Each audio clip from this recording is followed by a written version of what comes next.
사도행전 6장 1절에서 7절의 말씀을 읽으실 때 살아계신 하나님의 음성으로 들으시기를 바랍니다. 같이 읽겠습니다.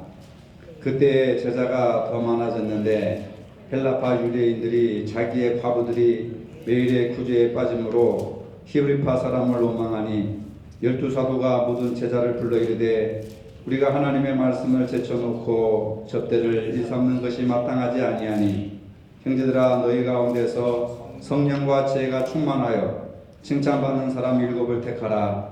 우리가 이 일을 그들에게 맡기고 우리는 오로지 기도하는 일과 말씀 사역에 힘쓰리라 하니 온 무리가 이 말을 기뻐하여 믿음과 성령에 충만한 사람 스데반과 또 빌립과 프로고로와 니가노로와 디몬과 바메나와 유대교에 입교했던 안디옥 사람 니골라를 택하여 사도들 앞에 세우니 사도들이 기도하고 그들에게 안수하니라. 하나님의 말씀이 점점 왕성하여 예루살렘에 있는 제자의 수가 더 심히 많아지고 허다한 제사장의 무리도 이 도에 복종하니라. 아멘. 요즘 현대인들은 누구나 할 것 없이 건강에 관심이 많습니다. 무엇보다도 건강이 제일 중요한 관심사가 아닐 수가 없습니다. 건강보다 나은 재산은 없다라고 하는 말이 있습니다. 재산도 지혜도 학문도 명예도 건강이 없으면 아무 소용이 없습니다. 이처럼 개인의 건강이 중요시되는 것처럼 가정도 건강, 교회도 건강, 사회도 건강한 공동체를 이루고자 하는 목소리들이 갈수록 높아지고 있습니다. 특히 요즘은 대형 교회들이 문제가 많이 발생하니까 이제는 교회의 규모와 크기보다는 건강한 교회를 이루자고 하는 그러한 운동이 일어나고 있습니다. 소위 교회 개혁운동이라고 하는 겁니다. 금년은 특별히 종교개혁 500주년이 되는 뜻깊은 해이기도 하여서 한국교회가 교회 개혁운동을 일으키자 이런 운동을 지금 벌이고 있는 것입니다. 이런 의미에서 오늘은 하나님의 교회가 어떤 모습이어야 하는가를 생각해 보려고 합니다. 여러분 이 질문을 한번 마음속으로 여러분들이 답해 보시기 바랍니다. 500명 모이는 교회가 큰 일을 할 수 있는가? 아니면 5,000명 모이는 교회가 큰 일을 할 수 있는가? 여러분들 마음속에는 5,000명이 모이는 교회가 큰 일을 할 수 있다 이렇게 생각을 하시겠습니다. 거의 같은 질문이지만 바꾸어서 질문을 합니다. 몸무게 50kg인 사람이 큰 일을 할 수 있는가? 아니면 몸무게 150kg인 사람이 큰 일을 할 수 있는가? 답을 정하셨습니까? 저의 질문의 답은 아무 상관이 없다는 겁니다. 몸무게가 50kg이냐 150kg이냐 중요한 것이 아니라 내 몸의 건강 상태가 어떠냐에 따라 달라진다고 하는 겁니다. 몸무게가 중요한 것이 아니라 건강이 중요하다고 하는 것이죠. 몸무게가 50kg든 150kg든 몸이 병들어 버리면 아무 일도 할 수가 없다는 것입니다. 근데 한국교회는 지금까지 부흥이라고 하는 명목으로 자꾸만 몸무게를 늘리는 일에만 신경을 써왔습니다. 몸무게가 늘어나니까 결국 고혈압 환자처럼 겉모습은 화려한데 들어가 보면은 온갖 병폐가 다 드러나고 있습니다. 몸무게와 상관없이 중요한 것은 건강 상태라고 하는 겁니다. 오늘 우리가 생각하고 고민해야 할 것은 어떻게 우리가 건강한 교회를 이룰 것인가 하는 것입니다. 오랫동안 신앙생활을 성실하게 하시던 분이 어느 날부터 교회 발길을 딱 끊었습니다. 그리고 그 길로 어느 교회도 정착하지 못합니다. 성도들이 찾아가서 교회 나오라고 열심히 권고를 합니다. 그러자 자기는 절대로 교회 나가기가 싫다고 합니다. 그 이유를 묻자 정말 좋은 교회를 찾아서 발견한다면 그 교회를 다니고 싶다. 교회는 서로 기도해주고 서로 섬겨주고 서로 감사한 마음이 있어야 되는데 자기가 지금까지 가본 교회는 서로 헐뜯고 비난하고 싸움뿐이니 그런 교회에 나갈 마음이 뚝 떨어졌다고 말을 하는 것입니다. 교회 출석해서 마음에 상처받지 않고 신앙생활을 하는 것 아마도 우리 모두가 원하는 것일 것입니다. 우리는 사랑받고 섬김을 받고 나를 기억해주고 이해해주고 나를 위로해주는 그런 사람이 있는 교회를 찾고 싶어하는 것입니다. 근데 문제는 많은 사람들이 좋은 교회, 건강한 교회를 찾고 또 그런 교회에서 신앙생활을 하는 것을 원하는 데 문제가 있다는 겁니다. 건강한 교회라고 하는 것은 누군가는 그런 교회를 만들어야 하고 그리고 그런 교회를 위해서 헌신하고 봉사하고 충성할 때에 그런 교회가 세워지게 되는 것이고 다른 사람들에게 보여지게 되는 것이라는 겁니다. 그런데 건강한 교회, 좋은 교회를 원하는 사람들은 많은데 그 교회를 위해서 그런 교회를 만들기 위해서 눈물로 기도하고 자신을 헌신하는 그런 성도들이 많지 않다는 데 있다는 것입니다. 누군가가 해주기를 원하면서도 정작 본인은 그렇게 하지 않는다는 것이 문제라고 하는 겁니다. 수많은 사람들이 건강하고 좋은 교회 멤버가 되기를 원합니다. 근데 어디서 그런 교회를 찾을 수 있을까? 건강한 교회는 하늘에서 떨어지는 것이 아니고 땅에서 솟아나는 것이 아니라 건강한 성도들이 건강한 교회를 만들어 나간다고 하는 겁니다. 인류 역사 속에서 교회는 항상 문제가 있어 왔습니다. 왜냐하면 연약한 사람들이 모이는 것이고 죄인들이 모이는 것이고 또 그때마다 악한 마귀들이 교회를 무너뜨리려고 계속 공격을 해왔기 때문에 기독교 2000년 역사 속에서 교회는 항상 문제가 있어 왔습니다. 사도행전 2장에서 오순절 성령의 역사로 교회가 든든히 세워져 가기 시작하면서 교회는 항상 문제에 봉착하게 됩니다. 일을 하다 보니까 가치관이 다르고 또 하는 방법이 달라서 서로 충돌이 일어납니다. 오늘 본문에도 보면은 초대교회는 히브리파 사람들이 있었고 헬라파 사람들이 서로 섞여서 한 교회에서 신앙생활을 하고 있었습니다. 그런데 그 당시는 가난한 사람들이 너무 많아가지고 교회에서 구제 사역을 열심히 했습니다. 그렇게 하다 보니까 헬라파 과부들이 구제 대상에서 제외되는 일이 일어나게 되었습니다. 손길이 미치지 못해서 아마 좀 빠진 사람이 있었던 모양입니다. 그 결과 구제에서 제외된 헬라파 사람들에게서 이제 원망이 나오기 시작하는 겁니다. 교회는 공평하게 사랑을 주지 않고 히브리파 유대인들만 사랑하고 우리 헬라파 사람들은 왕따시키고 또 몇 사람만 좋아하고 우리는 싫어하고 하면서 온갖 불평과 원망이 이렇게 나타나게 되자 자칫 교회가 큰 혼란에 빠질 위기에 처해 있었습니다. 그런데 그러한 교회를 누가 주도했느냐 하면 베드로 사도. 여러분 베드로가 얼마나 대단한 능력 있는 사람이었습니까? 그리고 요한 1, 2, 3서를 쓴 요한 사도. 이런 예수님으로부터 직접 배웠던 수제자, 능력 있는 제자들이 목회를 하고 있을 때에 교회가 이렇게 혼란에 빠지게 되었다고 하는 겁니다. 여기서 우리가 알 수 있는 것은 초대교회도 문제가 있었다고 하는 겁니다. 사람들이 모이는 교회는 항상 문제가 존재한다고 하는 사실입니다. 그러면 역사적으로 교회가 문제가 있어 왔으니까 오늘 우리들은 그냥 손 놓고 있어야만 되느냐? 절대로 그런 것이 아니라는 겁니다. 건강한 교회를 이루어 나가야 된다는 겁니다. 이것이 교회를 향한 하나님의 뜻이라고 하는 겁니다. 건강한 교회는 균형 잡힌 교회를 말하는 것입니다. 건강한 교회, 균형 잡힌 교회가 되기 위해서는 우리가 오늘 무엇을 어떻게 해야 되는가 세 가지로 나누어서 생각해 보겠습니다. 첫째로 성도들의 관계가 좋아야 한다는 겁니다. 미국의 카네기 재단에서 5년 동안 사회적으로 성공한 사람들 1만 명을 대상으로 성공의 비결이 무엇인가 이렇게 여론조사를 했습니다. 그런데 85%의 사람들이 인간관계를 잘했기 때문에 인생에서 사업에서 성공할 수 있었다라고 하는 그러한 결론을 내게 되었습니다. 미국 콜롬비아 대학의 경영자 수업인 MBA 과정에서 미국에서 유수한 기업 CEO들, 사장들을 대상으로 해서 성공의 주요 요건을 조사했는데 여기서도 85% 이상의 사람들이 성공의 주요 요건이 뭐냐? 원만한 인간관계 및 다른 사람과의 공감 능력에 의해서 성공을 했다. 이런 결론을 내게 되었습니다. 사람들은 누구나 성공하고 행복하게 살기를 원합니다.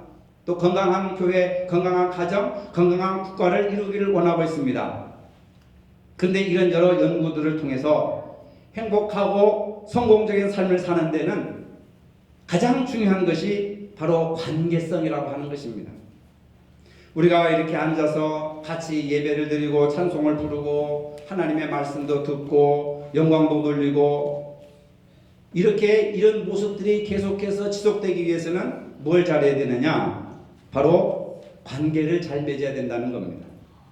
인간관계에 의해서 삶은 시작되고 발전하는 것입니다. 내 인생의 행복과 불행도 누구를 만나느냐, 그리고 누구와 함께 더불어 살아가느냐, 그리고 그 사람과 어떤 관계 속에서 내가 살고 있느냐, 이것이 바로 나의 행복과 불행을 결정짓는 요소라고 하는 것입니다. 가깝게는 부모와 자식과의 관계, 부부, 형제, 자매 관계, 친구, 이웃과의 관계, 우리 인간의 삶은 관계로 형성되어 있습니다. 그래서 관계가 굉장히 중요하다고 하는 겁니다. 방송인인 이수경 씨는 맛있는 대화법이라고 하는 책을 써서 히트를 쳤습니다. 대화의 요령에 대한 이야기를 기록한 것입니다. 특히 자신은 방송인으로서 말을 많이 하는 직업을 가지고 있습니다. 방송을 하다 보니까 늘 말을 합니다. 실수를 하면 안 되니까. 그 책에서 무엇보다도 말 잘하는 비결을 얘기하고 있는데 뭐냐면 잘 듣는 것이 최고의 대화법이다. 뭐가 최고의 대화법이라고요? 말하는 것이 아니라 경청하는 것, 듣는 것이 최고의 대화법인데 듣는 것도 잘 들어야 된다는 겁니다. 그러면서 말 잘하는 비결에 대해서 1, 2, 3의 법칙을 강조하고 있는데 1, 2, 3의 법칙이라고 하는 것은 뭐냐면 자기가 하고 싶은 말은 1분 하고 그 다음에 2분 이상은 상대방의 말을 들으려고 노력하고 그리고 3이라고 하는 것은 상대방의 말에 맞장구를 치는데 3분을 활용하라. 내가 말하는 것은 1분만 말하고 다른 사람 말을 듣는 것은 2분 듣고 그 다음에 그 사람이 말하는 것에 대해서 맞장구를 3분 동안 치라. 그러니까 잘 듣고 그 사람의 말에 공감을 해주는 사람이 말 잘하는 사람이라고 하는 겁니다. 근데 우리는 어떻습니까? 반대죠. 내가 3분 말하려고 하고 상대방의 말은 1분도 안 들으려고 하고 이러다 보니까 관계가 파괴가 되고 그 다음에 다툼과 문제가 발생하는 것입니다.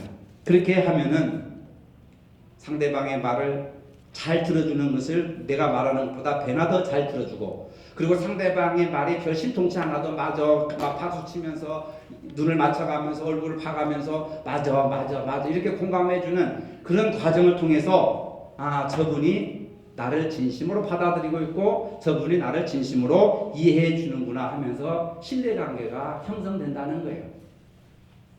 제 말이 아니라 이수경 방송인이 쓴 책의 내용입니다.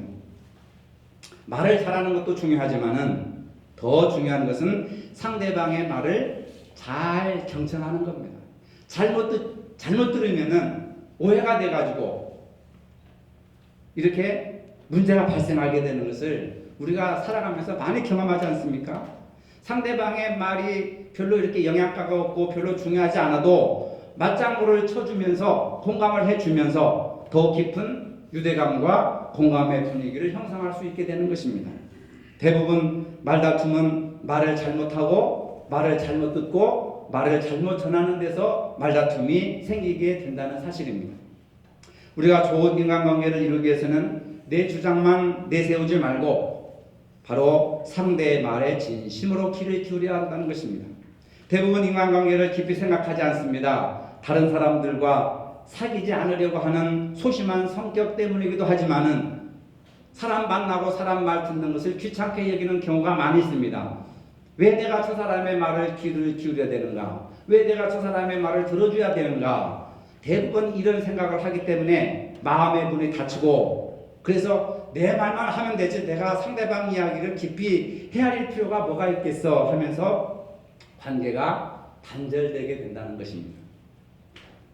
매주 금요일에 우리 교회에서 소그룹 모임을 가지면서 주일날 제가 설교한 내용을 요약하여서 서로 대화의 교제를 나누고 있습니다. 근데 지난주에는 교제에 대한 대화를 나누면서 어떤 분은 카톡 친구가 330명 정도라고 하는데 나는 몇 명과 친구를 맺고 있는가 찾아보니까 170명밖에 안 돼서 그분의 수준의 절반밖에 안 되는구나. 저보다 그분은 인간관계를 훨씬 잘하시는 분이었습니다. 그것을 보면서 나는 이제 앞으로 더욱더 인간관계에 힘써야 되겠다 하는 그런 도전을 받고 생각을 하게 되었습니다. 온라인이든 오프라인이든 중요한 것은 다른 사람들과 원만한 관계 속에서 공감 능력을 키워나가는 것이 굉장히 중요하다고 하는 겁니다. 그렇게 할 때에 친구가 생기게 되고 발전하게 되는 것이고 또 자기의 삶의 영역이 넓어지게 된다고 하는 겁니다. 하나님께서는 우리 인간들을 혼자 살 수 없도록 맨 처음 아담과 하와를 만드시고 돕는 배필을 만들어 주셔서 공동체를 더불어 살아갈 수 있도록 아담과 하와를 만들어 주었다고 하는 것을 보면 하나님은 혼자 사는 것이 하나님 앞에 합당한 모습이 아니라 모든 사람들이 더불어 공동체 속에서 살아가는 것을 원하셨고 그것을 창조의 질서로 삼으셨다는 것을 알게 되는 것입니다. 오늘 본문 3절에 보면은 형제들아 너희 가운데 성령과 지혜가 충만하여 칭찬받는 사람 7을 택하라 이런 말씀을 하십니다. 성령과 지혜가 충만한 사람을 교회의 일꾼으로 택하라고 하는 겁니다. 성령과 지혜가 충만하다고 하는 것은 하나님과의 관계가 좋은 사람, 하나님과 관계가 건강한 사람을 택하고 그리고 칭찬받는 사람이라고 하는 것은 사람들과 관계가 좋은 사람, 사람들과의 관계가 건강한 사람을 일꾼으로 택하라 이렇게 말씀하십니다. 여러분 하나님은 누구를 일꾼으로 선택하십니까? 성령과 지혜가 충만한 사람, 주변 사람들로부터 칭찬받는 사람을 일꾼으로 택하여 하나님의 교회를 섬기도록 하라고 하는 겁니다. 그런데 지금까지 한국교회가 이런 일을 하지 못했기 때문에 그 일꾼들에 의해서 교회가 항상 문제가 발생되고 분열이 되고 교회가 상처를 받고 하는 일들이 바로 택함받은 일꾼들에 의해서 그런 현상들이 굉장히 많이 나타나는 것을 보게 되는 것입니다. 여러분 믿음이라고 하는 것은 관계라고 하는 겁니다. 하나님과 나와의 관계 그리고 나와 이웃과의 관계 하나님과 나와 관계는 성령과 지혜가 충만하고 이웃과 나와의 관계는 그 사람들로부터 존경과 칭찬받는 관계. 그래서 믿음이라고 하는 것은 관계 맺음이라는 겁니다. 따라해봅시다. 믿음이란 관계 맺음이다. 믿음이라고 하는 것은 하나님과 관계, 이웃과의 관계. 이웃과의 관계는 가족과의 관계도 있고 직장 동료들과의 관계도 있고 우리 교회 교인들과의 관계도 포함되는 것이죠. 그래서 건강한 교회는 성령과 지혜가 충만하여 칭찬받는 건강한 일꾼들에 의해서 건강한 교회가 세워지게 된다는 겁니다. 두 번째로 말씀대로 행하는 교회가 건강한 교회입니다. 오늘 본문 7절에 보니까 하나님의 말씀이 점점 왕성하여 예루살렘에 있는 제자의 수가 심히 많아졌더라. 하나님의 말씀이 점점 왕성해졌다는 거예요. 점점 소멸해졌다는 것이 아니라 왕성해졌다고 하는 것은 성도들 마음속에 하나님의 말씀이 풍성해졌다는 겁니다. 충만해졌다는 겁니다. 말씀이 왕성하니 하나님의 일을 더욱더 힘있게 할 수가 있는 것입니다. 제자의 수가 힘이 많아졌다고 하는 것은 소위 교회가 크게 부흥됐다고 하는 겁니다. 지난주에 화정동에 있는 월강교회 세미나를 다녀왔습니다. 교회 출석 5,000명, 제적교인 2만 명인 교회. 아마 우리 장로님들께서도 아시는 교회일 겁니다. 광주에 있는 우리 통합적 교회에서 제일 큰 교회입니다. 그 교회가 크게 부흥하고 건강한 교회로 지역을 섬기고 어떻게 하면 건강한 교회, 부흥되는 교회가 될 수 있을까? 그 비결을 공개한다고 해서 저와 우리 아내가 같이 세미나에 참석했었습니다. 두 번째 시간에 그 교회 양육위원회 위원장이신 안성호 장로님께서 특강을 해주셨습니다. 그분의 특강 속에서 저는 큰 감동을 받았습니다. 그분은 직장이 수원인데 매주 금요일 저녁에 수원에서 광주까지 내려와가지고 그리고 교회에서 실시하는 양육 프로그램을 통해서 성도들을 섬긴 다음에 주일 오후에 다시 수원에 올라갑니다. 그 일을 수십 년 동안 한 거예요. 얼마나 대단한 열정인가. 그런데 저를 감동시킨 것은 그 장로님께서 일주일에 자기 목사님 설교를 20번 이상을 듣는다는 겁니다. 저는 처음엔 농담인 줄 알았습니다. 그런데 그분은 매일 새벽 5시에 일어나가지고 지난주 목사님 설교 동영상을 한 번 듣는다는 겁니다. 그리고 점심 식사 후에 점심을 잡수시고 쉬는 시간에 또 한 번 듣는다는 거예요. 그리고 오후에 또 한 번 듣고 저녁에 또 한 번 듣는다는 거예요. 그렇게 듣다 보니까 일주일에 같은 설교를 20번 이상 듣게 되더라는 겁니다. 그 일을 지금까지 계속해 온다는 겁니다. 그러면서 그 설교 말씀을 가지고 금요일 날 이제 그 모임이 있는데 그 모임에 나가가지고 그 설교 말씀을 교인들과 함께 나누고 교제하고 대화하고 함께 기도한다는 것입니다. 그런데 교인들과 함께 그 말씀을 나누면서 자신의 신앙이 점점 건강하게 성장하더라는 것입니다. 그분이 얼마 전에 무릎 관절 수술을 했는데 걷는 것이 굉장히 불편하게 보이더라고요. 그런데 50분 이상을 서서 자기 교회에 간증을 하는 그런 모습을 봤습니다. 바로 이런 장로님이 계시기에 그렇게 크게 부흥을 하고 건강한 교회로 지역을 섬기고 있구나 그런 생각이 들더라고요. 얼마나 훌륭하시고 얼마나 존경스러운 장로님이십니까? 일주일에 담임 목사의 설교를 20번 이상 듣고 그 내용을 교인들과 함께 나누고 실천하는 삶을 살아가는 그분이 계시기에 제적 모이는 수가 5,000명, 제적 인원 2만 명, 광주에서 제일 큰 교회가 이루어지지 않았을까 그런 생각을 합니다. 이처럼 건강한 교회는 하나님의 말씀대로 행하는 성도들이 많아질 때에 그 말씀 마음속에 하나님의 말씀이 왕성해질 때에 교회가 건강해지고 부흥된다고 하는 사실입니다. 세 번째로 건강한 교회는 전 교인이 일꾼이 되는 교회입니다. 예루살렘 교회는 한 사람도 의뢰받지 못한 사람이 없었습니다. 한 사람도 섬기지 않는 사람이 없었습니다. 한 사람도 전도하는 사람이 없었습니다. 이것이 초대 예루살렘 교회의 모습입니다. 우리가 교회 부흥을 위해서 기도한다면 복음을 전하는 전도를 하면서 기도해야 됩니다. 우리 양사님 기도하실 때 참 애통하는 마음으로 통곡하는 마음으로 기도를 하였습니다. 우리의 죄를 용서하여 주옵소서. 전도하지 못하고 사랑하지 못하고 섬기지 못하는 우리 죄를 애통하는 마음으로 하나님 앞에 용서해 달라고 간절히 기도를 했습니다. 교회가 건강하려면은 우리 스스로가 건강한 신앙생활을 해야 됩니다. 신앙생활을 해야 된단 말입니다. 건강한 인간관계를 맺어야 됩니다. 건강한 하나님과 관계를 맺어야 됩니다. 섬김을 받으려면 내가 먼저 섬겨야 됩니다. 사랑을 받으려면 내가 먼저 남에게 사랑을 줘야 됩니다. 이게 성경적인 원리라고 하는 겁니다. 행함이 없는 믿음은 죽은 믿음이라고 성경은 분명하게 말씀하고 있습니다. 환자들에게 나타나는 특성이 있지요. 저보다 여러분들이 더 잘 아실 것입니다. 환자들은 움직이려고 하지 않습니다. 음식을 잘 먹지 않습니다. 약에만 의존합니다. 그리고 힘이 없습니다. 늘 누워 있습니다. 환자들에게 나타나는 일반적인 특성이라고 할 수 있습니다. 신앙인들에게도 마찬가지입니다. 건강하지 못한 성도는 헌신도 봉사도 힘들어합니다. 말씀을 멀리합니다. 불평과 원망의 소리만 냅니다. 다른 사람들과 관계를 깊이 생각하지 않고 자신만 생각합니다. 여러분, 환자로 누워 계시겠습니까? 아니면 건강한 모습으로 건강한 가정과 교회를 위해 일하는 그러한 건강한 능력 있는 사람으로 쓰여졌겠습니까? 바울은 골로새서 1장 25절에 자신을 교회의 일꾼이라고 말할 때에 성직자라고 하는 단어를 쓰지 않고 종이라고 하는 단어로 쓰고 있습니다. 왜 바울은 자신을 종이라는 말은 노예라고 하는 말과 동의어입니다. 왜 그런 말로 자신을 표현하고 있었을까? 당시 골로새 교회는 영적인 위기감에 봉착해 있었습니다.